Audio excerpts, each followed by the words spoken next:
work at a non-profit organization called FIA for parts of Asia for summer programs as well as year-long fellowships. So today I'll be the MC, and today we will, as I said, be doing a panel discussion on the topic of social innovation across cultures, and I'd like to introduce the facilitator for the panels is Ken Ito, who's an assistant professor at Keio University and also has been serving as an advisor for our social innovation programs since 2008 or 9. So welcome back, and I'll let you introduce the panelists.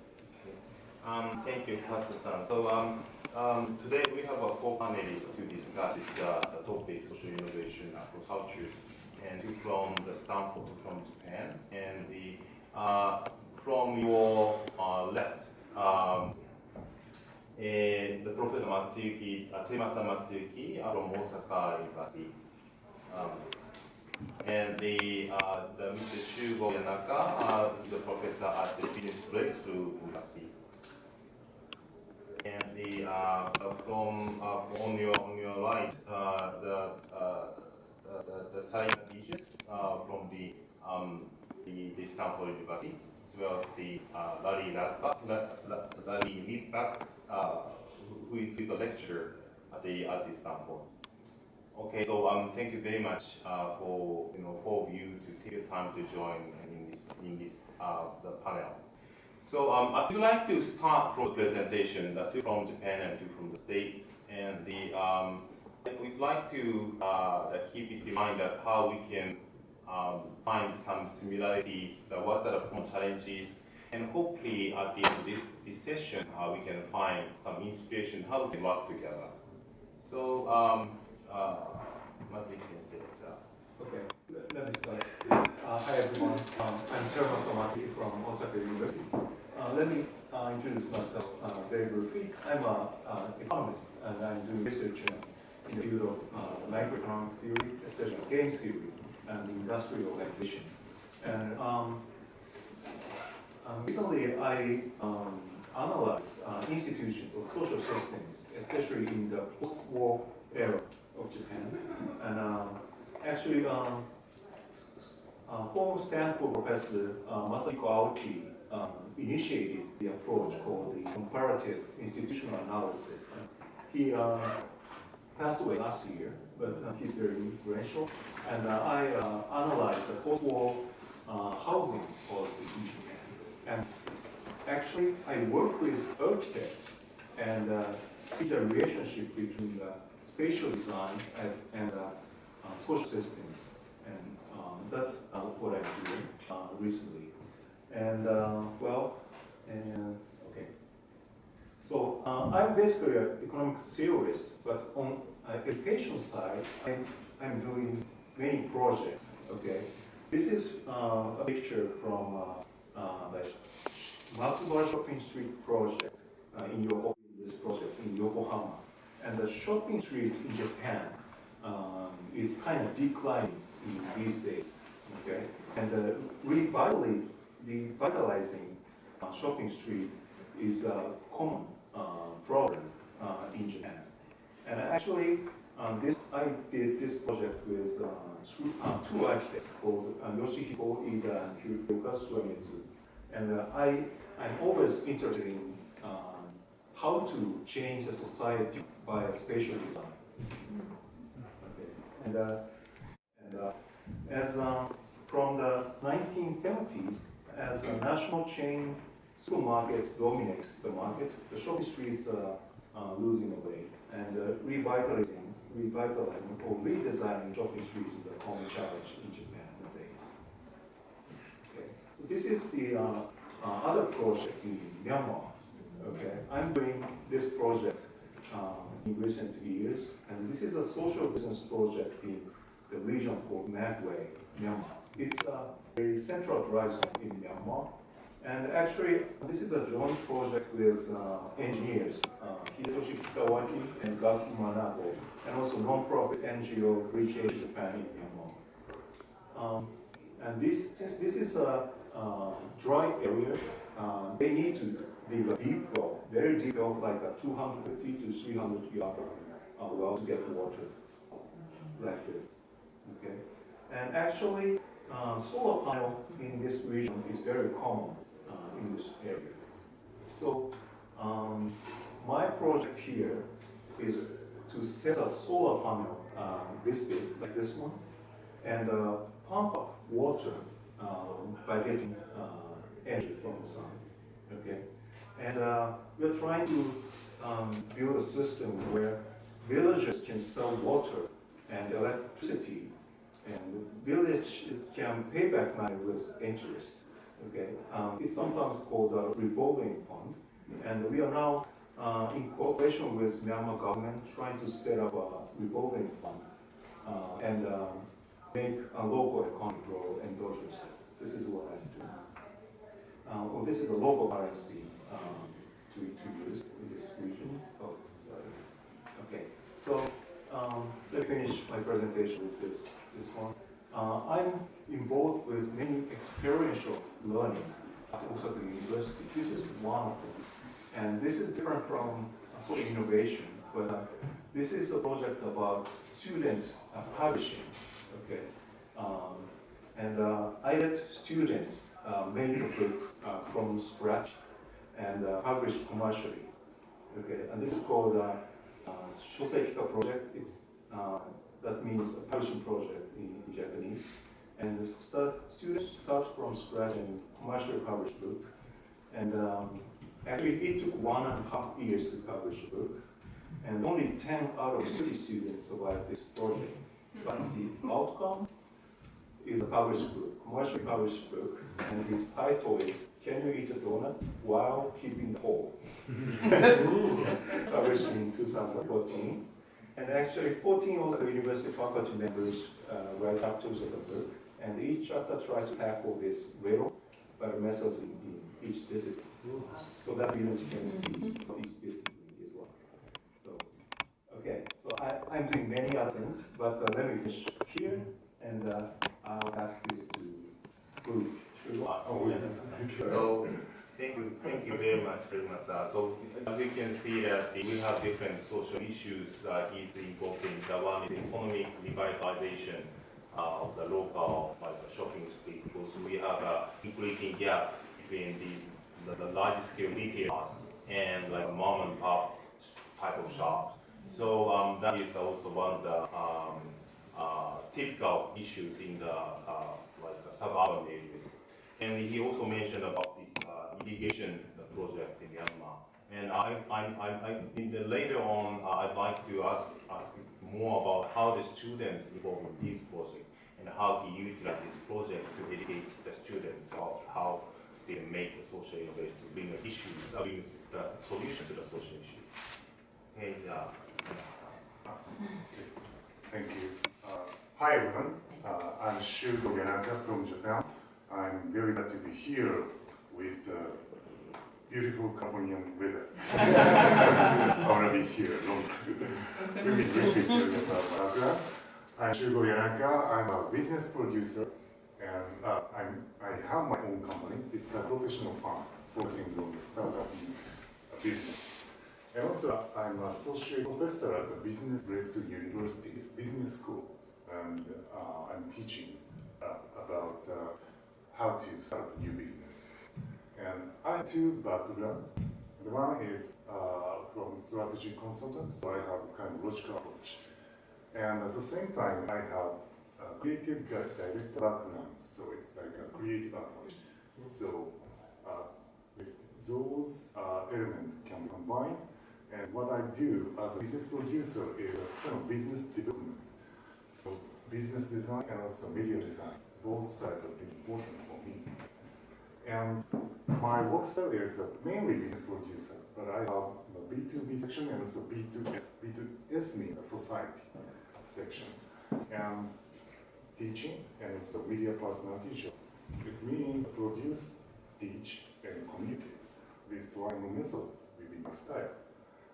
And the B2S section is focusing on the social business and social project. I myself produce social business and project to solve the social issues in Japan. And about my business producer work for B2B, for example, usually support clients' companies to launch new business, but mainly in terms of marketing and branding. So this kind of global company is my client. So we have a strong relationship together. And about B2S society, it's produce social business with my own will. I do because I do. For example, it's Michino Cafe project, regeneration project with Starbucks Coffee Japan, and also Canon and the Panasonic Group. It's I started out in 2015. I mean, just after tsunami came in Japan, and the project is to support community regeneration through organizing community cafe project. The cafe is only one day, but local people will organize one-day community cafe in cooperation with Starbucks partners. Because to realize it, local people and project staff will plan and prepare for about 3 months. It's like a school festival. But the process itself will be the community connection, just like a festival. So through the process, people come together, and it's like a community generation. And last year, I launched the Matchken. It's a local community innovators platform in Japan. And I used to work as a kind of TEDx curator. So utilizing the method, I can launch the conference like this. It's a kind of TED-like conference, but focusing on Japan local community revitalization. So it's kind of excellent. So what I'm doing now is closely connected with social innovation in Japan, and based on the practical experience, I'm teaching the MBA course. So this is a BBT University, and it's online-based business school. They're founded by Kenichi Omai, who is a management consultant. He's ex-McKinsey people. And we have a graduate course, MBA, and also graduate course. And what I'm teaching here is startup business design for social innovation, but based on the marketing framework. And my unique point is maybe logical and creative approach, utilizing my background itself. So marketing plan and also marketing content, it's logical and creative thinking, and we can do like this. So it's a 100% online-based university, but I really respect the face-to-face communication as well. So I'm going to this lesson. And so my story is about a case to develop education of social innovation at online-based business school. So it's very challenging, but I'm very curious how it must for me. Thank you. Thank you. So as you can see that again, this local revitalization is a common issue. And something unique about this project is to bring vision to major business, the corporations to the process in solving this issue, so that the people can have some opportunity to work with this corporation to bring their expertise. And we also understand that his teaching he took his experience in his teaching, so that the people can learn not only about the business, although he's teaching at MBA school, but he's incorporating social aspect into his teaching. Thank you. So the next presenter is Salina, and she is the co-founder of the social entrepreneurship program at Starbucks. Thank you. Well, I just wanted to thank volunteers and the agent for organizing this panel, and thank my distinguished panelists today. I think that the fact that this panel is based at the Haas Center is just so wonderful, because this is kind of the hub of experiential education, service learning, and a growing place for cultivating social innovation here on Stanford's campus. So this is very fitting that we're all here today. So I co-founded the program on social innovation and social entrepreneurship about 5 years ago here at Stanford, out of this desire for students to basically become social entrepreneurs. So this is something that we I'd love to hear from others. You know, we hear a lot at Stanford. There's a strong desire to kind of affect change somehow from our student body. I've worked in the field of social entrepreneurship for almost a decade. I used to work for an NGO, and I basically worked across the Arab world, and I would go out and find social entrepreneurs, and I would fund them. So I had a lot of grassroots experience, and what I came away with from that experience before coming to Stanford was that you can't teach someone to be a social entrepreneur. That's just that's my feeling. I think there's a call to action, there's an experience that somebody goes through, there's even somebody you meet that kind of transforms your life, or something happens. It's kind of like this spark that ignites this desire to affect social change. So I struggled a lot with students asking us about, you know, what kind of training or experiences can I get? And so kind of a group of us that were part of the Center on Democracy Development and the Rule of Law, which is where I kind of work principally, said, wouldn't it be great if we brought social entrepreneurs inside academia? So this is a way of kind of bridging the community by bringing them into Stanford and have them teach a course. And so the genesis of this kind of took place about 5 years ago. There's a lot of support from the Stanford community and from greatly from President Hennessy's office to make this happen. So the model is kind of a flipped service learning model. So typically with service learning, we have the students go out into the community to serve with organizations. Well, our model is bringing social entrepreneurs inside the classroom. So they essentially co-teach a class.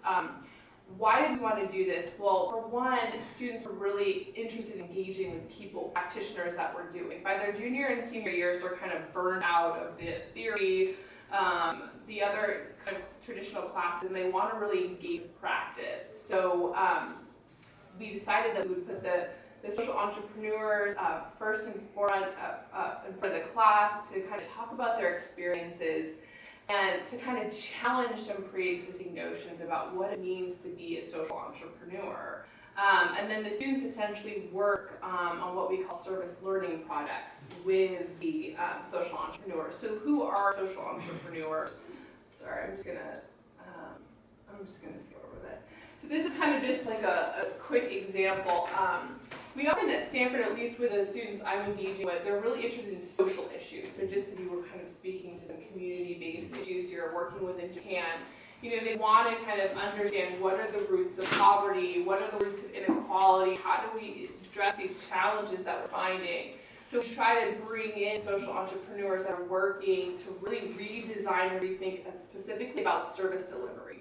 So especially in the United States, I mean, typical service delivery models are failing. They're failing homeless youth in San Francisco, which is what Rob Gittin works with at the Crossroads, working with homeless teenagers to help support them, get them off the street, change their lives.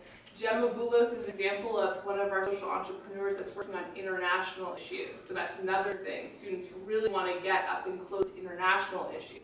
Well, how do you do that? You bring people into the classroom that are working in East Africa with women, empowering them to basically build new and innovative water technology systems.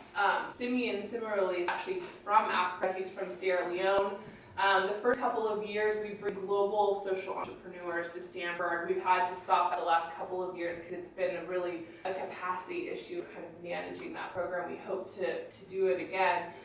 But Simeon working on, rule of law. So Sierra Leone has 10 lawyers in the entire country to serve the entire population of 6 million people. So he uses paralegals as a way of kind of building a bridge towards more formal legal systems, especially in the rural areas. And then lastly, this is Emily Arnold Fernandez, who is the founder of a great organization based right here in the San Francisco Bay Area called Asylum Access, which is working with refugee communities around the world to kind of rethink how traditional aid or technical support is provided to refugees. So these four are an example of about 16 social entrepreneurs that have graduated from our program, and we're actually welcoming 4 more next month. Our course runs in the spring. In case there are any Stanford students in the room that might be interested, it's a great opportunity to get exposed to wonderful individuals, organizations that they're running, and come away with some kind of tangible experience. So that's essentially how we kind of responded to the student demand. There's a lot of other, and Larry is another member of the emergent social innovation community here at Stanford. But there's a lot of other pockets of activity on campus. Ours is really oriented more towards the nonprofit field. The Graduate School of Business has a lot kind of more at the intersection of social enterprise, so where business kind of meets the social sector. We really wanted to focus exclusively on like nonprofit organizations because we see this as a very important component towards helping to innovate around service delivery and other forms of development assistance. So this is just kind of a quick overview of the program. Thank you very much. Sure. So the next speaker from the stage is Larry. He himself is a successful entrepreneur and a social investor. He's switched his career to teaching and as well as the help for the community.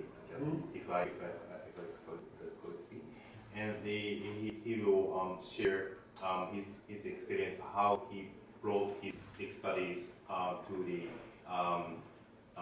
social entrepreneurship education. Thank you. Yes, I do have some slides, but I actually put them in for things that I want to refer to later on, with like data and things like that. So for the introductory part, I will just tell you a little bit about myself and what I do. So I've been teaching here at Stanford for the last 7 years, primarily focusing on helping to impart skills to students who are interested in creating social impact. So the sort of key course that I've taught over the 7 years focuses on training students in 3 areas. One is how to think about solving a particular problem from both the point of view of your social change strategy, your social impact strategy, but also from an organizational business model point of view, which is, how do you design a product or service or program that's really responsive to what people need, how do you deliver it, how do you finance it, and so on. Then the second part has to do with how you actually go out and get the resources that you need to do what you want to do. Those can be human resources, they can be financial, they can be various kind things, they can be volunteers. So how do you get those resources and then how do you manage them? And then the third component is how do you persuade people along the way to do the things that you need them to do? Everyone from the people who maybe you first want to join with you to work on a program, or people in your organization where you have to sell them internally on what you want to do, to how you influence the behavior of a particular element of the community that you're trying to influence through your social impact activity. So that's one course I teach. I also teach, and that's offered by the program in Urban Studies, which one of the concentration areas in urban studies is called social change. So that's how this class arose. Actually, it was originally created by Greg Dees, who's kind of a luminary. He's passed away, unfortunately, about a year ago, but sort of a luminary in the U.S. social entrepreneurship field. And he was here at Stanford just fairly briefly in the late 90s, but it had a lot of impact on some of the activities that we have here, including starting a version of this course. I also oversee a class called Very Impactful People, which is an outside speaker series where students can get credit for attending. So we have U.S. and international social innovators come and speak about their work and the path that took them to the work that they're doing now. Sort of a very, very short version of having, the social entrepreneur in residence. But that's very popular and something that students can do even if they, have a very heavy load in, computer science or whatever. They still have an opportunity to do this. And then the third area that I teach in is in public policy analysis. And this course is, in terms of its structure, a service learning, a community engaged learning course. In the first class I was telling about, it's more traditional in the sense that we're not doing a project for an outside client. We're doing a lot of cases, we're doing a lot of simulations, things like that. The class that I teach in public policy is a requirement for all of the majors in the program. And when they're seniors, they spend 10 weeks doing a consulting project for an outside government or nonprofit client. And it's an opportunity for them to integrate the various skills in learning over their years at Stanford, and to also learn what it's like actually having to execute a project and the various pressures and conflicts and so on that arrive. So that course is a lot of fun. And although it's in public policy, many of the projects, many of the clients, and many of the projects are in the social sector. They're nonprofit clients. Often there's an overlap between policy issues and work that nonprofit clients are doing. So that's my kind of service learning participation. Now, I mentioned that I've been doing this for 7 years. What was I doing before? So I'm not an academic by background. I'm what I would describe as a practitioner. So I worked for like over 30 years actually trying to innovate in certain areas and having some success. And then I reached a point where I was interested in stepping back, doing things things that I thought I would enjoy the most, including teaching. So I retired 7 years ago. But my work primarily revolved around how do we integrate social and environmental considerations in decisions about capital allocation. So in capital markets and in the business sector, how do we integrate those kinds of considerations in decision making? So I started out as an advisor to state governments, helping them shape different kinds of housing, job creation, financing.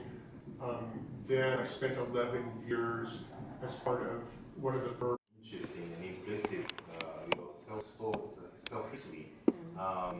And before opening the questions, I want to throw several questions to clarify and to make sure that everybody is on the same page.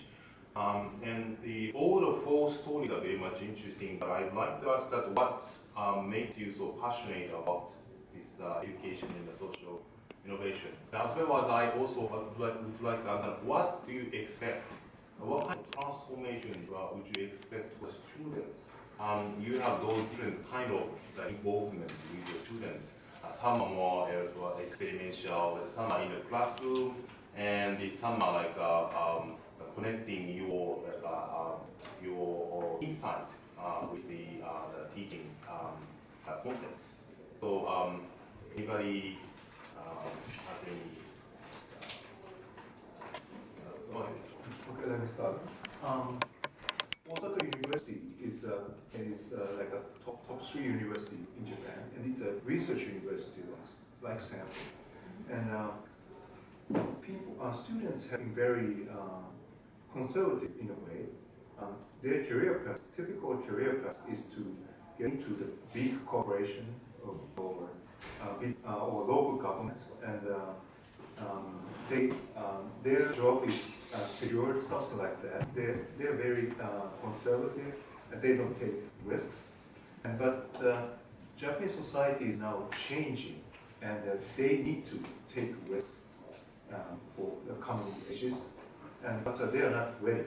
And actually, I'm teaching economics, and also at the same time I'm teaching entrepreneurship at Osaka University. And I hope my students are more entrepreneurial. But so I offer these classes and programs for students to become more entrepreneurial, so that they can survive and they can lead a more useful life. That's my motivation. Thank you very much. So it's not only about the social entrepreneurship, but entrepreneurship itself is the missing piece in society. So do you think that that is the critical part to make the society Right, right. So in that sense, we may be behind like 20 years compared to American universities. So we are now catching up.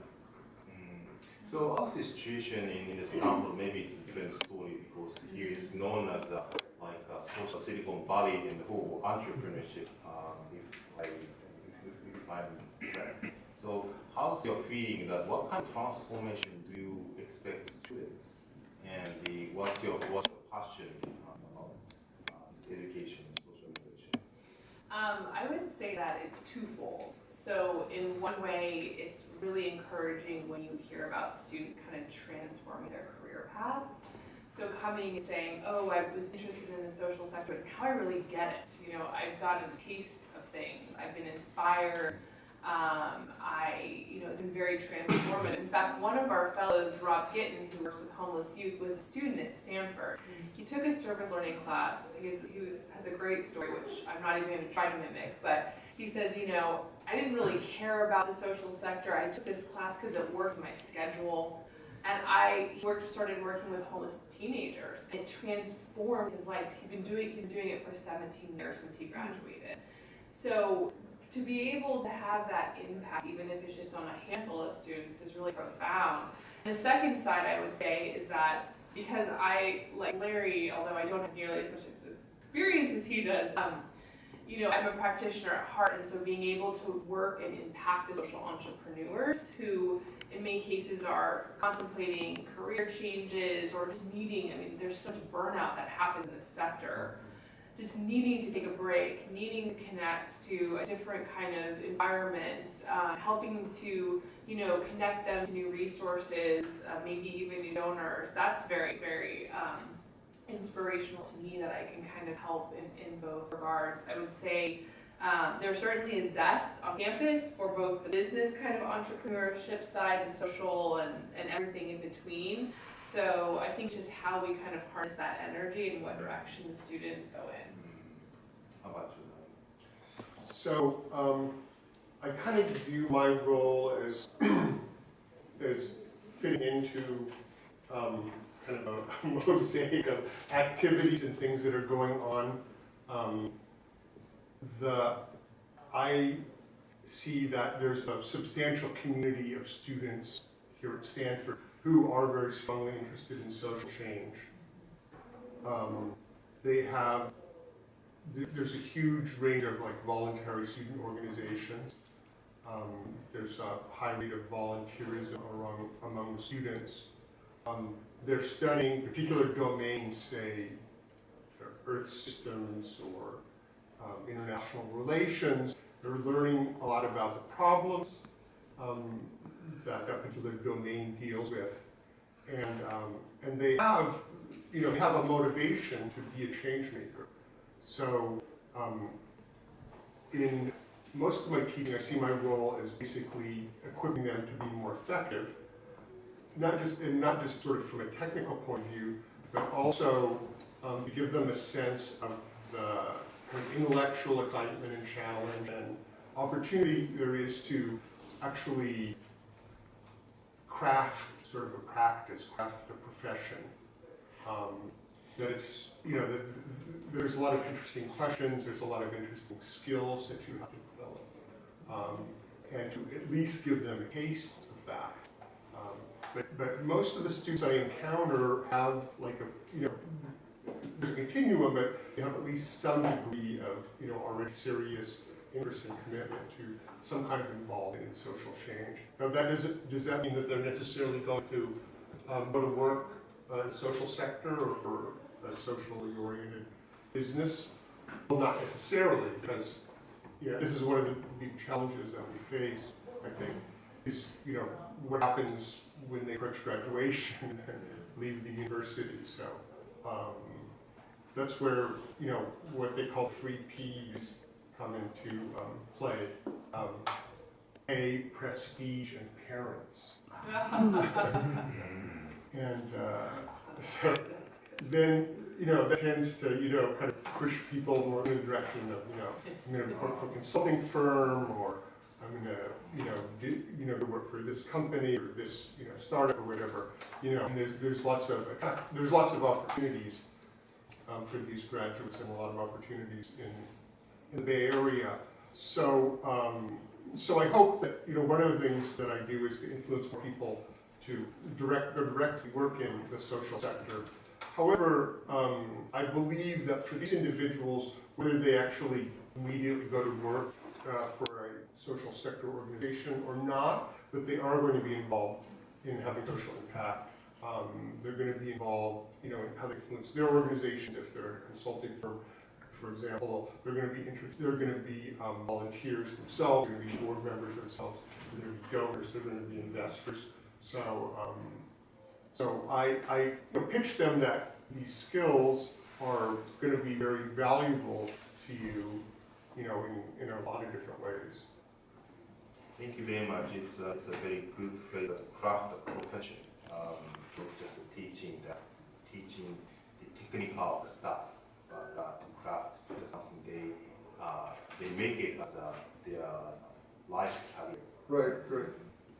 So this phrase also made me think about the other kind of question. So four of these professors are very much enthusiastic and ambitious about how to make this transformation, transform the students into the social entrepreneur. But I remember, Sally, you mentioned that we cannot teach the people how to be a social entrepreneur. So I suppose that each of you has some different approach other than just talking in the classes and or group discussions, that kind of ordinary way of teaching. And the BI is also taking part of the experiential learning. But how's your case? What's some magic behind your syllabus to make some changes?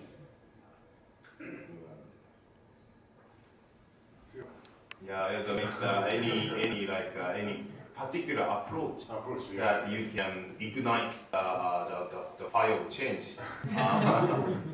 Yeah, I will talk about that. Yeah. Maybe my approach is closely connected to my passion. Actually, my logic is very simple because I enjoy the education of social education itself. So I want students to enjoy the process of learning what is the social innovation or what is the social business, just like that. Because with just knowing a little bit about the concept of social innovation or social business, what is social project, automatically the students will be changed by themselves. So I really respect the excitement, enjoyment of them. So my approach is, can I make user advantage? Because my course is online-based, 100% online-based university. It's very challenging. So I'm kind of making a trial and error for this. And I'd like to show you a bit about how the online-based contents will be formed. University. It's what I do is just basic training and advanced training. I have two types of instruction for my education contents, and mainly the basic training teach the process of start business design for social innovation, but practically based on the marketing framework. But the point is introduce logical and creative approach, and also empower students with business context format. For example, it's our air campus. There are students all over the world, actually not all over Japan, all over the world.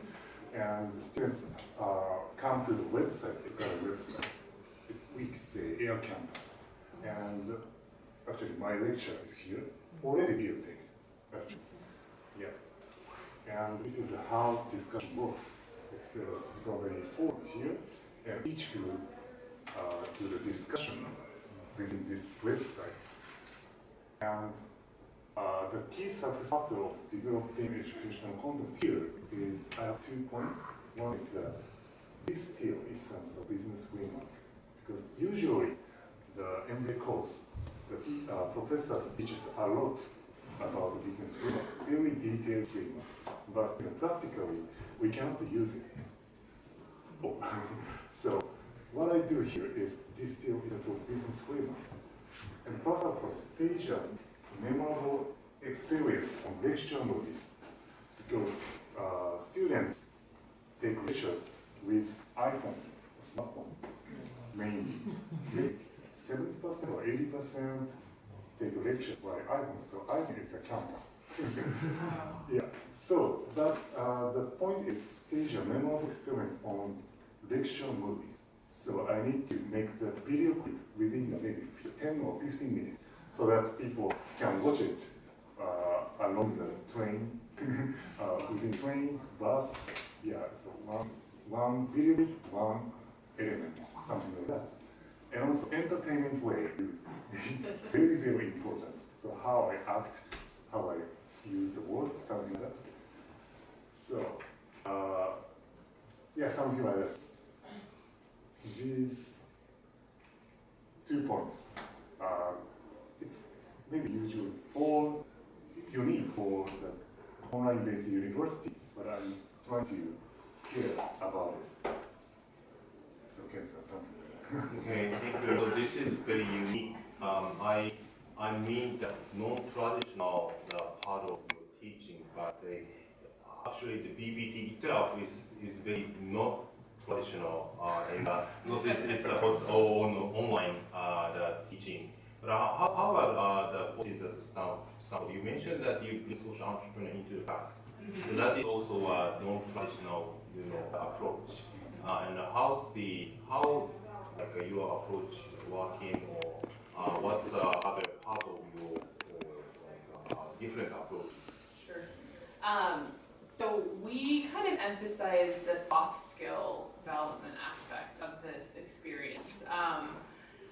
As I said, it's hard to kind of teach social entrepreneurship, so what we want to really kind of develop is students' competency. So how can they be more effective if they decide to pursue the social sector? There's a lot of things on campus, like startup competitions, incubators, accelerators, and so what we want to kind of do is distance them a little bit from that model of, just spending a weekend contemplating a social idea and trying to scale it up. That rapid form of innovation can be effective in some types of interventions, but what we've found to be the case is not with very complex, multidimensional social issues. So the competencies that we're really trying to focus on are things like community engagement. So how do you effectively go into a community and start working in partnership?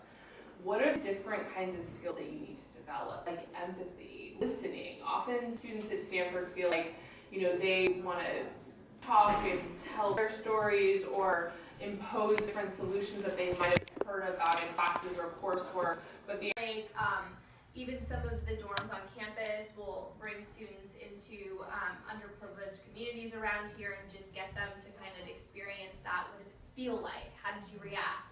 A lot of students at Stanford, I'll be honest, are coming from positions of privilege.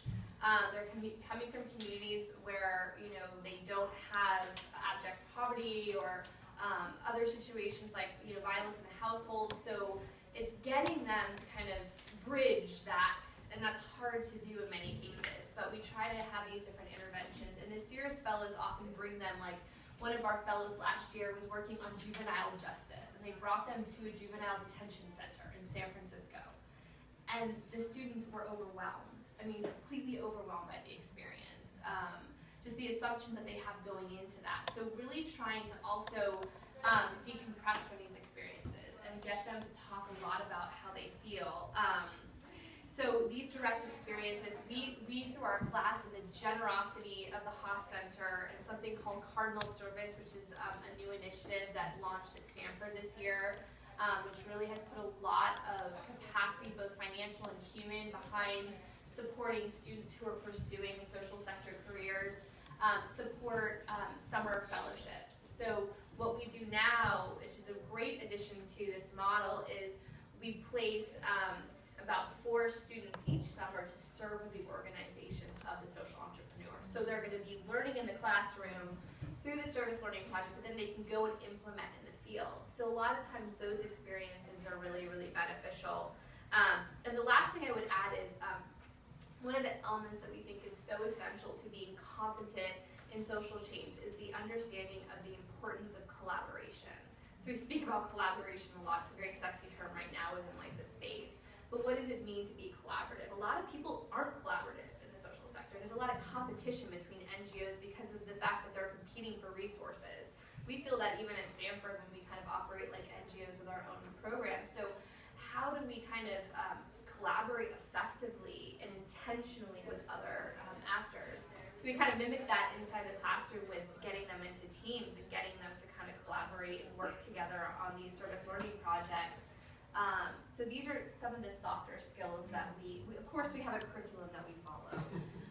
We have to do that, but these are the things that we're trying to kind of impart very subtly, and I think that, you know, to plug the Haas Center and Stanford and Cardinal Service, I think that this is such an amazing contribution at the university towards helping to support students from the time they enter Stanford through the end of their Stanford career and getting them, whether it's a class like ours or it's an internship or otherwise, to really be able to get that experience, because we believe that, you know, it's hard to mimic things sometimes inside the classroom. So to get outside and be doing is really transformational.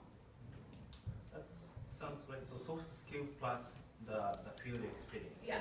The like alternative spring break or the working with the social entrepreneurs, that kind of project work. Well, so I'd like to open the question to the floor, and if anybody want to raise any questions, please feel free to talk. My name is Fumiya Sasai. I'm a visiting scholar here, and I'm a Japanese newspaper reporter for Asahi Shimbun. I have two questions for Japanese panelists. One is that how can we measure effectiveness of your project, which you mentioned in your presentation? Second one is that what kind of role did you play in that project? Maybe cancer is a specialist. The measurement issues, actually the measurement in the leadership development is, I think, still underdeveloped in Japan. We have some like psychological the measurements for the leadership. We have a different way of like dividing leadership skills into the different psychological measures, and we can gauge these change before and after the program, that kind of thing, so that maybe you can control groups. But I don't see much of such measurement practice in this kind of education. For the education for the people, like children handicapped, I have seen some of the studies how this special the education who's feeling the special needs will responding to the needs of the children. So they gather the data and they gather the questionnaires, but I haven't seen any of these measurements. How's the situation is?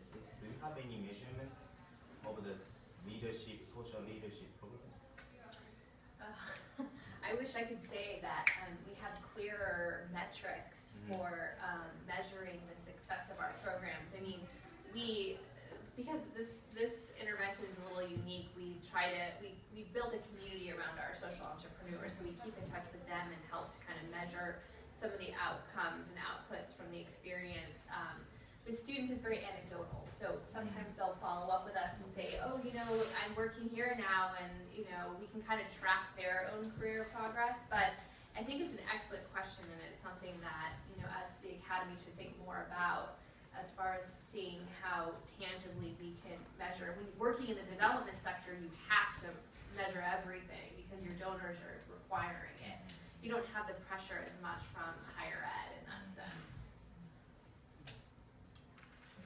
So what I do is I go, once a year I go online and I research what each of my students that I've had over the last 7 years. Not in the lecture series, because that's a huge number of it. Setting that aside. But the others, I go online once a year and I look at, and see what they're doing. So, and I like have a spreadsheet and I tally up the different kinds of activities. And also it's interesting to see the paths.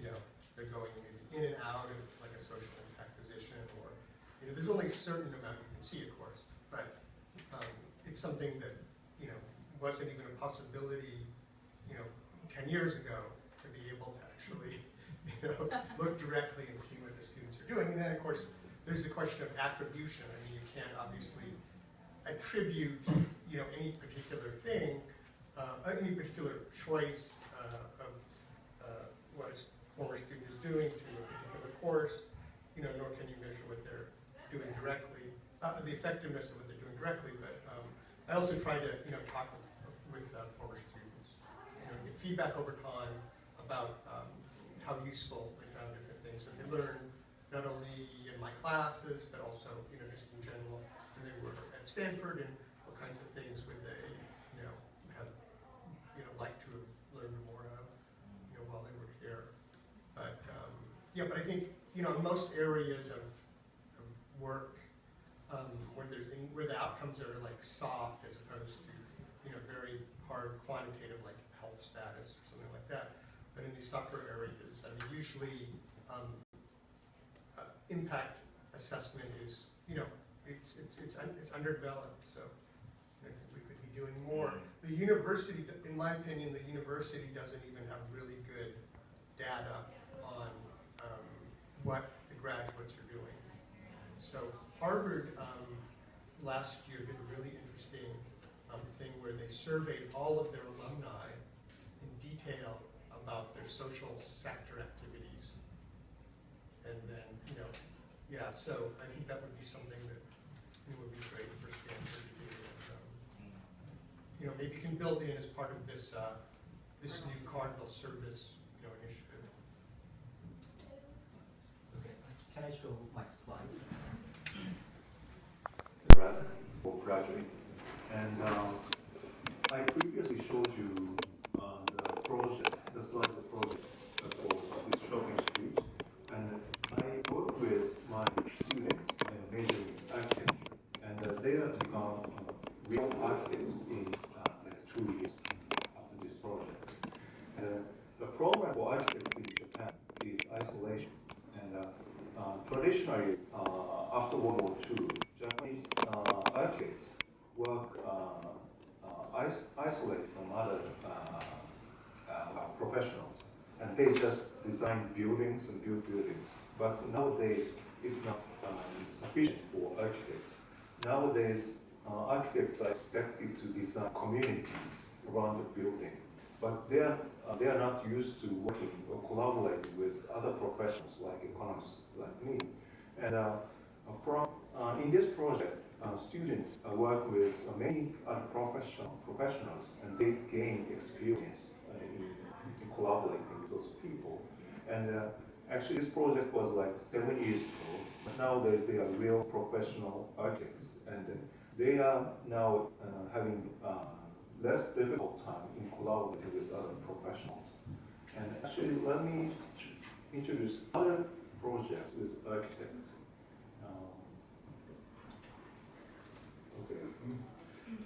I work with architects called Riki Yamamoto and other architects. And Yamamoto is a world-famous architect.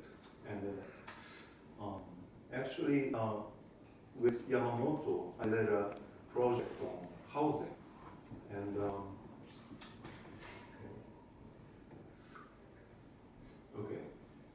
actually, in the post-war Japan, the government promoted home ownership system to encourage people to buy a house. And that boosted our economy. And that was good. And typically, one family lived in one house. That was a norm in post-war Japan. But now that we have aging and decreasing population, many people live isolated from community, partly because of this housing style. And we need to change our housing style. And in this project, we consider what are the appropriate housing style for the coming society. And with students, we proposed a new type of housing. And actually, we published a book out of this project. And we are now negotiating with local government to realize this plan. And in this project as well, students and architects and I collaborated with many other professionals in other areas, and they also gained many diverse experience for those collaborations, and that's good for architects in Japan. And that's not an objective evaluation, but that's a real effect on these architects. That's an example. Thank you. This is very important. The qualitative analysis of how education takes effect on the students, and I'm sure you seeing the tangible impact on the field. So I hope this answers your question. So in terms of journalists, we want to would like to encourage good social innovation to promote, boost, develop. However, if we don't have any good measurement for social innovation, we cannot distinguish between good innovation, social innovation, and bad social innovation. So yeah, that's why I'm curious about that. Let me introduce. Okay, you're talking about evaluation on the real effects. Yeah, real effect and the whole society. Okay, so let me talk about this shopping street project again. Okay, we did this project, and the impact was that the people who come to this shopping street increased like about 20%. And the time they are staying in this shopping street increased about like 20 to 30%. So that's a kind of objective result from this project. Is it continuous? Well, actually, this is one-time event. Yeah. So it didn't continue. So it's like a on-spot event. Yeah. Yeah. I want to add one more about it. I think that I don't have the exact answer for you, but the number of the project or the number of social business launched through my, for example, educational course or through my project, some of the reflection of the impact. Because taking action is really important for this field. Because more and more the project was generated, maybe some kind of impact will be gradually expanded. So I kind of measure the effect of by the number of the project launched after that. So that is so far. Yeah. Well, when I was in Japan, I watched the several social movement, kind of social creation. However, it's kind of one-time effective. So I think the most important thing is the social innovation and the movement is continuous. Yeah. So yeah. Yeah. In terms of the making the project sustainable, I think the kind of business skill to make the project sustainable will be needed. But in Japan's case, there are so many young people who would like to launch a new social project or business. And of course, first year, second year it will be okay, but the third year, fourth year, it faces a difficulty to make the project sustainable because of the lack of the business skill or something like that. So that's why I think the business education for social innovators will be better. Yeah. Thank you. That's my opinion. Thank you so much. Yes, please. Hi, thank you very much for the panel. My name is Eiko, and I'm an MBA student here at Stanford. And I'm also Japanese. My question is, so I think so far you've shared your stories about how to support students who are interested in social innovations achieve their goals. And I'm very curious about, looking around, especially in Japan. I think I knew a lot of people who were not even interested in the social aspect. They were not interested in nonprofits or anything related to social, change. So my question is, how do we get people or students to get from that level to a level where they're interested in social innovation? Because I think so far you talked about getting them from that level to a step further. So my question is more about involving more and more people in the sector. So this is the question on the social literacy. Let me answer. Okay, let me introduce my class for freshmen. The class is called Social Design.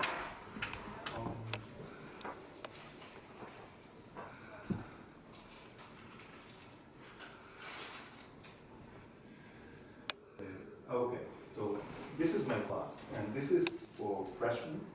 And this class is all about social innovation. And so, part of the students are enthusiastic about social innovation, but 90% of students were not aware of this type of things. So they just come to class and they don't know what it is.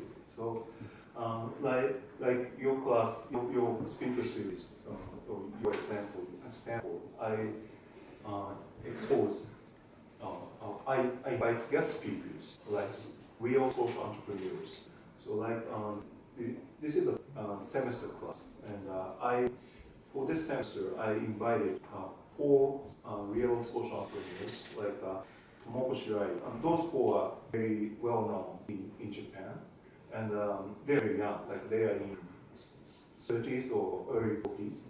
And like Tomoko Shirai, she runs a preschool, what we call preschool for students who cannot attend school. And Daisuke Furukawa revitalizes forestry by use of marketing and branding. And Yoshio Oyama tackles intergenerational inequalities in Osaka area. And Tsuyoshi Watari, who is one of our alumni, and he graduated from Osaka University like 3 years ago, he runs a non-profit which supports students with a single parent. And they're very young, and and students, students take them they feel they're very close to students. Now, I agree with Serena in that we cannot teach entrepreneurship, but there are many students who are with entrepreneurship, but not aware of that. So by exposing these real entrepreneurs, we wake them up. That's my first step. And as a soft skill, I teach ideation method or idea generation method. Okay. I give my students a real world project, like corporate project, and they need to tackle that real project. But before that, I teach how to generate ideas. And that method is useful for social innovation, but at the same time, it's also useful for doing research, that kind of thing, very general skill. And they get confidence by acquiring that soft skill. Oh, okay, I have no difficulty, at least in making ideas. So that gives students confidence. And I give them a real life project, and that's very difficult, but they are exposed to the real world social program, and they feel very close to those social programs. And after one semester, maybe 60 or 70% of the students feel very close to the social program. That's how I incorporate or motivate my students, especially mainly freshmen. Yeah. Can I just add one point? So I have no experience at all in the Japanese context, but when I worked in the Arab world, there was a lot of emphasis on ecosystem development. So in order to kind of help support this new emerging field of social entrepreneurship, we also had to adjust the greater ecosystem. And a lot of organizations worked really hard at kind of really showcasing successful models of social entrepreneurs. So here at Stanford, we kind of have these legends like Jessica Jackley, who's the co-founder of Kiva, which is a very successful micro lending platform. And so a lot of organizations would help to work to raise the profiles. There was even some media participation where they'd have kind of television series kind of, you know, profiling these very successful cases. And then I think that the networking aspect as well, so forming like really great in-country or regional networks to help support social entrepreneurs is something that's really critical and very important, something that we do a lot in our other work and development sector. So those were some kind of other areas where I think I saw a lot of value. Yeah, if I may add one thing, that I remember that Sarina mentioned that empathy is one important soft skill. And actually there's a lot of effort how to make empathy as a recognized emotion in one's mind. Like there's several like Ashoka awarded social entrepreneur. One is the roots of empathy, which bring the babies to the classroom and the public school, so that they can learn how this feeling of empathy, come out in the very early stage of the education. Well, maybe you can take a look at some of the rehabilitation like a project for the ex-prisoners, the ex-offenders, how to regain their empathy, feeling empathy to others, so that they can understand how the other people feel if they do some like criminal activities. Okay. So I think that time is now approaching to the end, but I'd like to ask the one important question before this session finishes. So what's the opportunities you're looking at? I think there's different horizon in Japan and the States. But what's the next step you're looking at? I'd like to ask all the panelists about this question. Okay, let me start. Okay. I talk about my project in Myanmar, and once or twice a year I take my students, like 10 to 50 students, to Myanmar in these villages, and mainly in summer vacation and also winter break.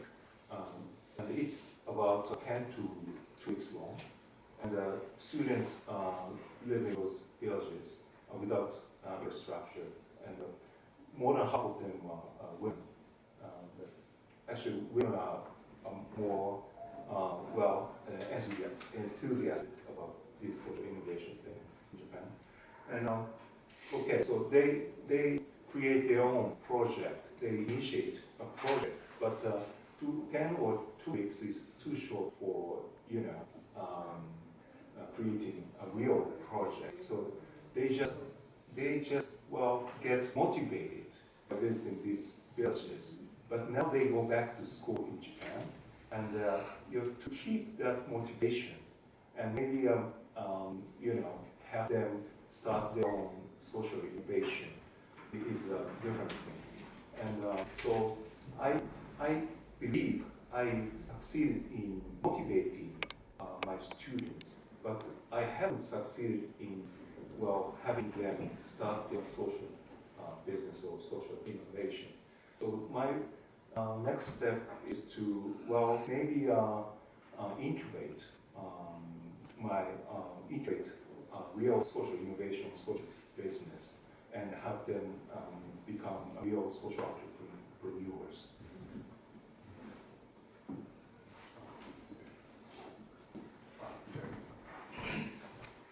I'm curious about your question. I understood your point. And my challenge is closely connected with your question. And I think that to empower the social innovation in Japan, or could maybe in the US as well, is I think social innovators and also social innovation supporters or followers, both sides are needed. And in Japan's case, after the tsunami came, March 11 in 2011, and gradually the youth generation is more interested in social connection and or social good things. And so now the number of people who are interested in the social innovation is gradually, I think, increasing.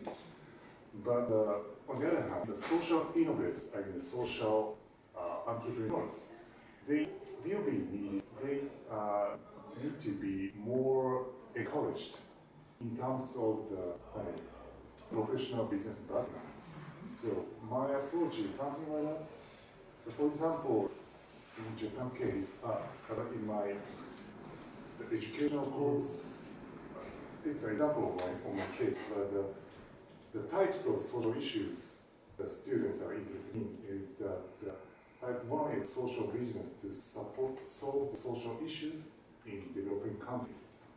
And so in my class, for example,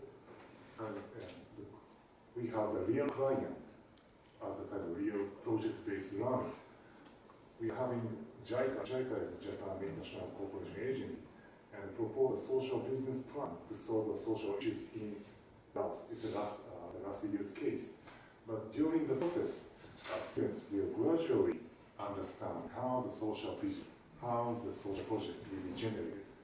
So it's kind of training. So my course is professional mission. It's online-based university, but the students can come together and make a presentation for the client. And some students will be kind of join the conference with Skype, so it can be educated.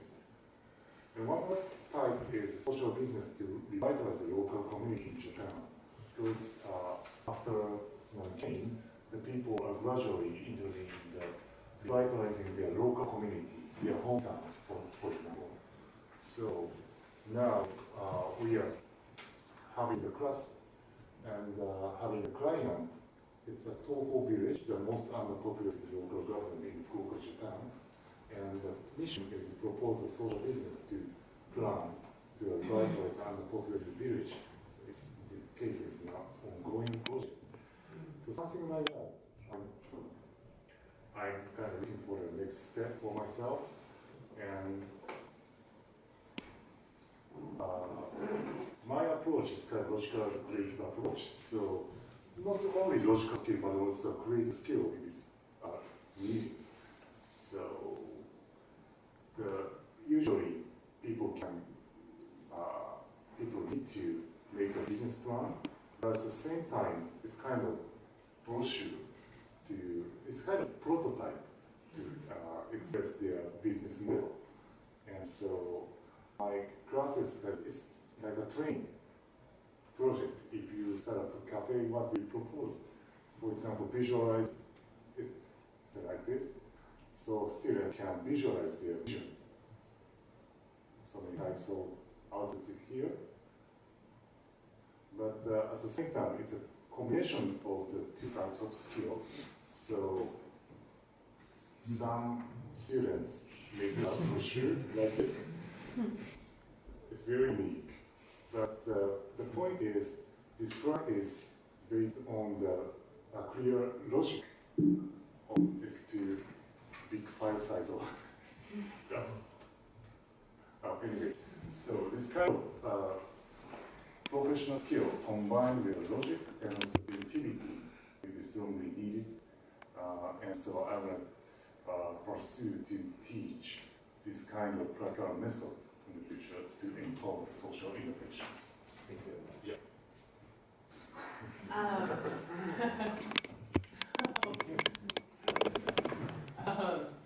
So as far as next steps, I think I would just say we'd love to expand this model, this kind of flip service learning model at Stanford. In fact, Seth, who's here today, is our newest director of community engaged learning at Stanford, working specifically to support human rights. He's one of, I think, 6. Yeah, they call them D-Cells, Director of Community Engaged Learning. Just represents Stanford's commitment. I'd love to see D-Cell for social entrepreneurship, for social innovation at some point, because I think that Stanford is a very decentralized university, with the exception of some administrative functions. You know, there's pockets of activity. Larry and I sit on a cross-campus committee, but other than that, you don't really interact sometimes with people who are working in engineering or other places across the university. So being able to kind of centralize our efforts and being able to scale up these types of models, which I think are really effective. The other thing is resources. The one thing I would mention about this model is it takes a lot of resources. It's not just financial resources, it's human resources. So a lot of faculty are also pretty reluctant to kind of reshape their syllabus and incorporate elements of experiential learning, because guess what, it takes a lot more time. There's a lot more group work that's involved, a lot less graded work that's involved, and so that can be hard to kind of make that case. And so helping to work on that with the help of our D-cells is really critical to be able to expand these models across the university. And then personally, I'd love to, your story about Burma maybe, or Myanmar made me a little jealous, because I'd love to be able to expand back into the global sphere, because students are very interested in working in international development contexts, being able to showcase these important projects and get them exposed. In terms of the sort of general opportunities to get students more committed to a life of social impact and social innovation, I think that the two things that research really shows have the biggest effect. One is influence of family, which by the time they're here, that's pretty much baked in, for good or bad. And the other big determinant is the direct experience of the individual. So I think, as has already been suggested by Serene and some other panelists, that increasing the opportunities for students to directly experience both problems and their solutions, particularly their solutions, because if you just experience the problem, that doesn't necessarily motivate you to be a change maker. You have to believe that actually there's a potential solution. You have to believe that you can have an impact, to make that step. So Stanford, we can always be doing more. Stanford, compared to the rest of the world, has a lot of resources. So, and the university is advancing its effort to try and expose students more to those opportunities and situations through this new Cardinal Service Initiative. So different kinds of internships that are available to undergraduates. Last year there were about 300 per year, and then they increased last year to 350, and they're going up to 500. So 500 students will have the opportunity for a job and financial support to take a quarter off and go work in some kind of social impact situation. And then in terms of opportunities through courses, Serena was mentioning the community engaged learning, which is kind of a broader name for service learning. So 4 years ago, there were 50 such classes roughly at the university.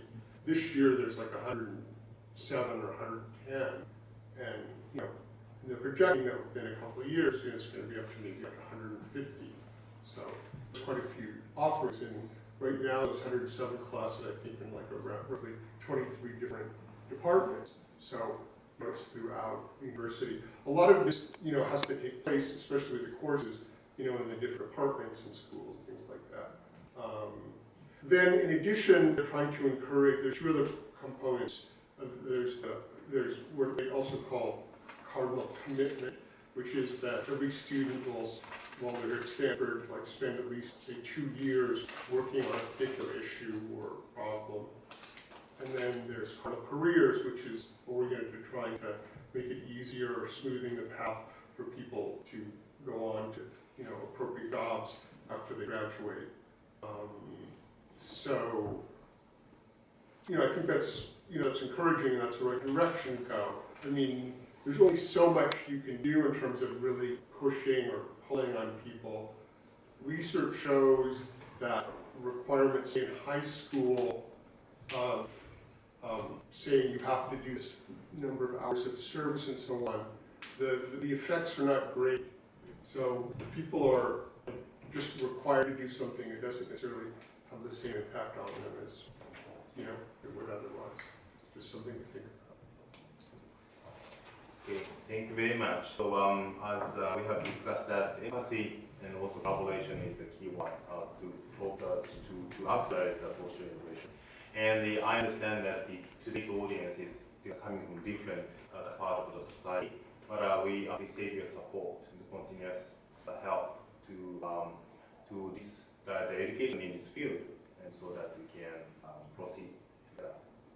So let me show our appreciation for the panelists today. Thank you very much.